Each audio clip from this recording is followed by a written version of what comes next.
এই প্রথম পর্বে আমরা বলেছিলাম যে মাটির টপ সয়েল বা উর্বর মাটি বিক্রি করে ফেলার কারণে ইটভাটা বাড়ি ভরাটের কারণে যে ক্ষতিটা হচ্ছিল, এই ক্ষতির হাত থেকে বাঁচার জন্য এই কাকরদি গ্রামে এখন একটি সবুজ বিপ্লবের অংশ হিসাবে আজকে একজন কৃষিবিদ পরিদর্শন করতে আসেন। এইটার মূল চিন্তা চেতনা লন্ডনে বসে থেকে সোহেল খান, ঢাকাতে থাকেন তুফাইল খান, তারই ছোট ভাই জুবেদ খান, তারা একটা মহৎ উদ্যোগ নিয়েছে। আর পাশে আছে বিলাল। তো বিলাল আমরা আঙ্কেল বলে ডাকি, তো উনিও আছেন আজকে এই মাঠে। যাতে মূল সমস্যাটা হয়েছে যে সাধারণ কৃষকদের যাদের জমি আছে, অনেক জমি আছে কিন্তু সেই পরিমাণ ফসল পায় না, বা তাদের প্ল্যানের অভাবে, অনেক কিছু না জানার অভাবে, এই জন্য মাটিটা বিক্রি করে বাধ্য হয়ে, যেটা আমরা আগের পর্বে দেখিয়েছি। তো যে বাধ্য যাতে না বিক্রি করতে করে, যদি এই ফসল থেকে কিছু ইনকাম হয়, তাহলে এই মাটি বেচার আর প্রয়োজন পড়বে না। সেই উদ্যোগটা নিয়েই আমি প্রথমে জুবেদ খান সাহেবের কাছ থেকে আমি একটু শুনতে চাই যে আপনারা এই যে আমি ডান পাশে একটু দেখাচ্ছি যে আপনারা ফসলের একটা পাইলট প্রকল্প হিসাবে এই পাশে একটু করছেন। এখন কেন এই চিন্তাটা আসলো? আমি যেহেতু আমার মতো করে বলেছি, আপনি ছোট্ট করে একটু বলেন কেন এই চিন্তা করলেন। আমাদের এই চিন্তাটা আসছে আমাদের সিলেট জেলায়, বাংলাদেশের বিভিন্ন জায়গায় আমরা দেখছি 3 ফসল 4 ফসল 3 ফসল 2 ফসল এগুলো করে, বিভিন্ন ধানের 3 ফসল করে, রবি শস্য করে। আমাদের এখানে প্রচুর পরিমাণ জমিন খালি পড়ে আছে। আর অন্যান্য এলাকায় যেরকম সার লাগে, আমাদের এদিকে এত সার লাগে না।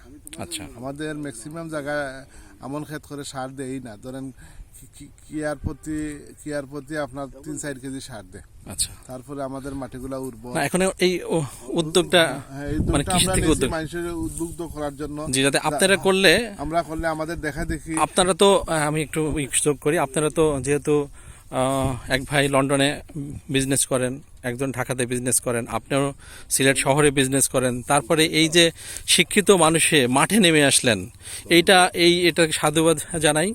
আসলে এই উদ্যোগটা ভালো, পরিবেশ রক্ষার জন্য, এই মাঠকে বাঁচানোর জন্য যে উদ্যোগটা নিয়েছেন।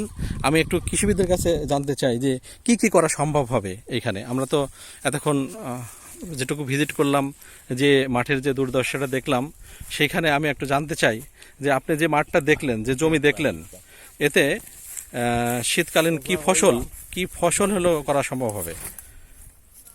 ধন্যবাদ। আসলে এই জায়গাগুলা পানির অভাবে শীতে কোনো ফসল করা সম্ভব হচ্ছে না। জি, যদি পর্যাপ্ত পানির ব্যবস্থা করা যায়, জি, তাহলে এখানে সব ধরনের ফসল করা যাবে। জি, এই যে এখানে যেমন ক্ষীরা করা আছে, জি, তরমুজ করা হয়েছে, জি, হয়তো অনেক কষ্ট করে পানি দিচ্ছে এখানে ছোট একটা পুকুর থেকে। তো আমার পরামর্শ থাকবে যে এখানে আগে শ্যালো টিউবওয়েল বসানোর জন্য লেয়ার চেক করে দেখা, পর্যাপ্ত লেয়ার থাকলে পরে এখানে মাঠে যদি ছোট ছোট করে শ্যালো টিউবওয়েল বসায় দেওয়া হয়, জি, এবং এই শ্যালো টিউবওয়েলের আওতায় সব ধরনের শাক সবজি জি, করা সম্ভব। তার কারণ হচ্ছে যে শাকসবজি করার পরে আবার আমন ধানটা করতে পারে। আচ্ছা, সেখানে আপনি 2টা ফসল তো অবশ্যই পাবে, যদি ব্যবস্থা নিতে পারে হয়তো 3 ফসল করা সম্ভব। রাইট।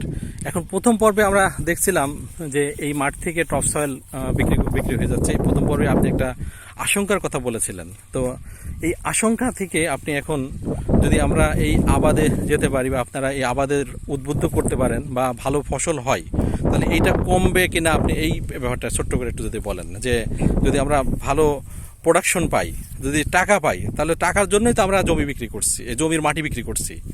এটা আমার মনে হয়েছে যে টাকা যদি পাই তাহলে আমার ওই মাটি কেন বিক্রি করব? এটা অবশ্যই সম্ভব। যখনই আশেপাশে কৃষকরা শ্যালো টিউবওয়েল বসবে, এবং সেই শ্যালো টিউবওয়েলের আশেপাশে যখন বিভিন্ন ধরনের ফসল চাষ করা হবে, তখন অন্যান্য জমির মালিকরাও চিন্তা করবে যে তারাও এখান থেকে লাভবান হওয়ার জন্য।